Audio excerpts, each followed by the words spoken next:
दोस्तों कहते हैं कि डेटिंग वेबसाइट एक ऐप के जरिए रिश्ते जुड़ते हैं, लेकिन एक सच ये भी है कि कुछ लोगों के लिए ये जरिए जानलेवा साबित भी हो जाते हैं।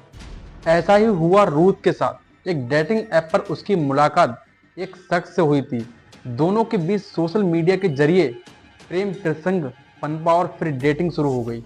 लेकिन रिश्ता किसी मुकाम तक पहुंचता उससे पहले ही ऐसा मोड़ आया कि रूथ की लाश तो क्या पूरी कंकाल तक नहीं मिला। तो नमस्कार, सत श्री अकाल, मैं आनंद और एक क्राइम स्टोरी के साथ आपके साथ प्रस्तुत हूँ। वीडियो अच्छी लगती है वीडियो को लाइक और चैनल के साथ जरूर कर लेना, इससे मेरा हौसला बढ़ता रहे। तो विस्तार से बताते कि पूरी कहानी क्या है। कोई आकर्षक शख्स खतरनाक भी हो सकता है। सोशल मीडिया और इंटरनेट पर दोस्तों से चैट करती और दोस्त बनाती 26 साल की रूथ को इस बात का पता नहीं था कि अपनी मस्ती में जिंदगी जीते हुए रूथ यूनिवर्सिटी से अपना कोर्स पूरा कर चुकी थी। सेंट्रल मैक्सिको के लियोन इलाके में अपने परिवार के साथ रहने वाली रूथ की जिंदगी में उसका परिवार और कुछ खास दोस्त अहम थे। डेटिंग ऐप पर टिंडर पर रूथ की पहचान एक लड़के जिसका नाम नोएल था उससे हो गई थी। दोस्तों मेडिकल का विद्यार्थी रह चुका 26 साल का नोएल भी खूबसूरत और आकर्षक लड़का था। रूथ के साथ पहचान का सिलसिला आगे बढ़ा और दोनों के बीच चैटिंग का सिलसिला चल पड़ा। दोनों मैक्सिको में ही रहा करते थे और रूथ के कुछ दोस्त नोएल के भी दोस्त या जान पहचान के रह चुके थे, क्योंकि वह उसके साथ ही एक यूनिवर्सिटी में पढ़ाई कर चुका था। कॉमन लिंक निकल आए तो बात आगे बढ़ने में देर नहीं लगती, क्योंकि एक अपनापन सा महसूस होता है। देखते ही देखते रूथ और नोएल की पहचान दोस्ती में बदल जाती है और दोनों मुलाकात करने लगते हैं।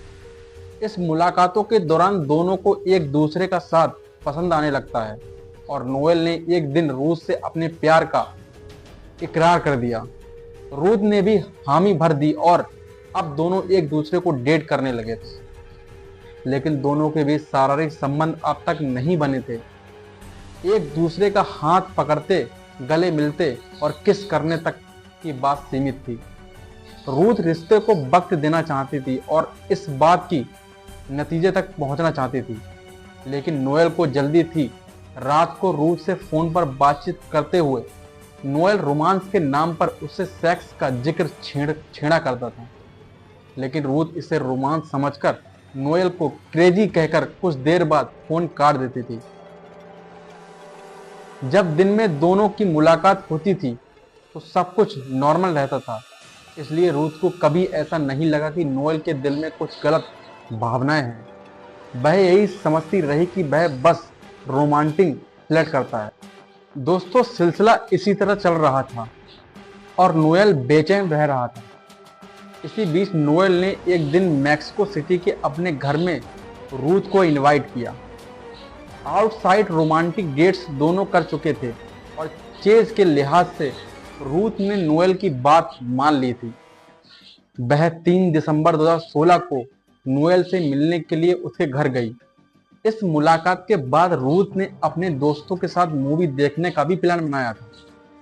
इस बारे में वह अपने दोस्तों के साथ मीटिंग, क्लाइंट और टाइम फिक्स कर चुकी थी।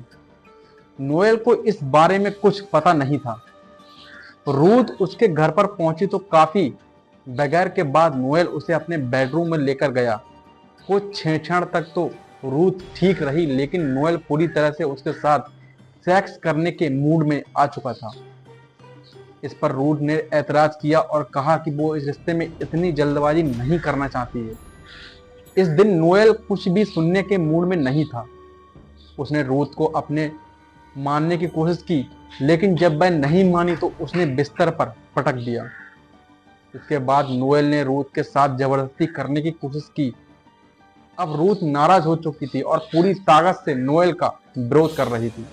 दूसरी तरफ नोएल भी पूरी तरह से। इसके बाद नोएल ने रूथ के साथ जबरदस्ती करने की कोशिश की। अब रूथ नाराज हो चुकी थी और पूरी ताकत से नोएल का विरोध कर रही थी। दूसरी तरफ नोएल भी पूरी तरह ताकत से कपड़े फाड़ने और उसे काबू करने में लगा हुआ था। इसी हाथापाई में दौरान एक फूलदान रूथ के हाथ लगा तो उसने उठाकर नोएल की कनपटी पर दे मारा। नोएल दर्द से कान पकड़कर अलर्ट आहट तो रूथ ने अपने कपड़े संभालकर बिस्तर से उठना चाहा। अब नोएल बेहद गुस्से में आ चुका था और उसके हाथ में बिस्तर के पास रखा कसरत करने वाला एक डंबल आ गया। रूथ उसे कोसते हुए बिस्तर से उठने को हुई तो नोएल ने वह डंबल उठाकर उस पे सिर पे दे मारा। रूथ कुछ ही सेकंडों में बेहोशी की हालत में आई। नोएल ने तेज में रूथ पर और भी वार किए और वह निढाल होकर बिस्तर पर गिर गई। अब भी नोएल का गुस्सा शांत नहीं हुआ था, इसलिए उसने फिर रूथ के कपड़े फाड़े और अपनी शारीरिक भूख मिटाने की कोशिश की। इस कोशिश के दौरान नोएल को एहसास हुआ कि रूथ दम तोड़ चुकी है। तब वह घबराकर रूथ पर से हटा और अपना सिर पकड़कर बैठ गया। उसे अचानक एहसास हुआ कि वह कत्ल कर बैठा है। कुछ देर सोचने और खुद को काबू करने के बाद नोएल ने इस कत्ल को काबूल करने से बेहतर समझा कि वह अपने जुर्म का हर सुराग खत्म कर देगा। सबसे पहले उसने रूथ का मोबाइल फोन स्विच ऑफ किया। उसके बाद उसने अपने घर की बालकनी में एक टैंक में कॉस्टिक सोडा और हाइड्रोक्लोरिक एसिड के जरिए एक खतरनाक एसिड तैयार किया। इस तैयारी के बाद नोएल ने कुछ धारदार औजारों की मदद से बड़ी सावधानी से एक बेडशीट पर रूथ की लाश रखकर उसके कुछ टुकड़े किए और इन टुकड़ों को एसिड में डाल दिया।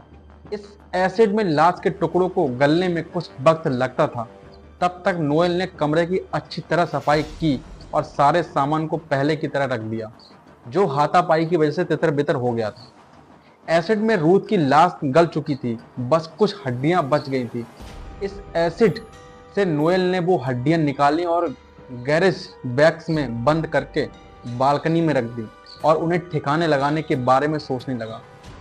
रूथ का बैग और उसके कुछ कपड़े भी नोएल ने छुपाकर रख दिए और इन्हें ठिकाने लगाने के लिए उसने एक सही जगह तलाश की। इस बीच दूसरी तरफ हो रहा था कि मूवी देखने रूथ नहीं पहुंची तो उसके दोस्तों ने उसे कांटेक्ट करने की कोशिश की। दोस्तों, जब रूथ से कांटेक्ट नहीं हो सका तो उसके सोशल मीडिया से दोस्तों ने पता लगाया कि वह किसी नोएल के साथ डेटिंग कर रही थी।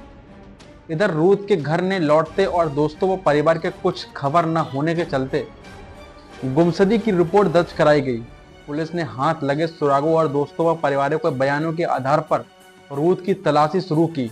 नोएल को इस बात की भनक सोशल मीडिया से लग चुकी थी कि वह पुलिस में खबर जा चुकी है और नोएल को ढूंढा जा रहा है।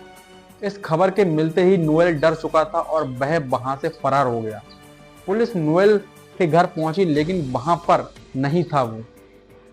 अलबत्ता उसके घर से बहुत कुछ मिल गया था। मानव शरीर की हड्डियां, रूथ का बैग और कुछ कपड़े, एसिड का एक छोटा सा डब्बा और टैंक भी वहां पर मौजूद था।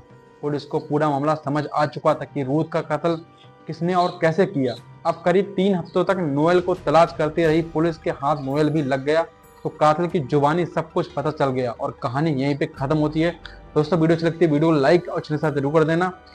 ऐसे रोमांचक आप लाते रहेंगे। तो जय हिंद, वंदे मातरम।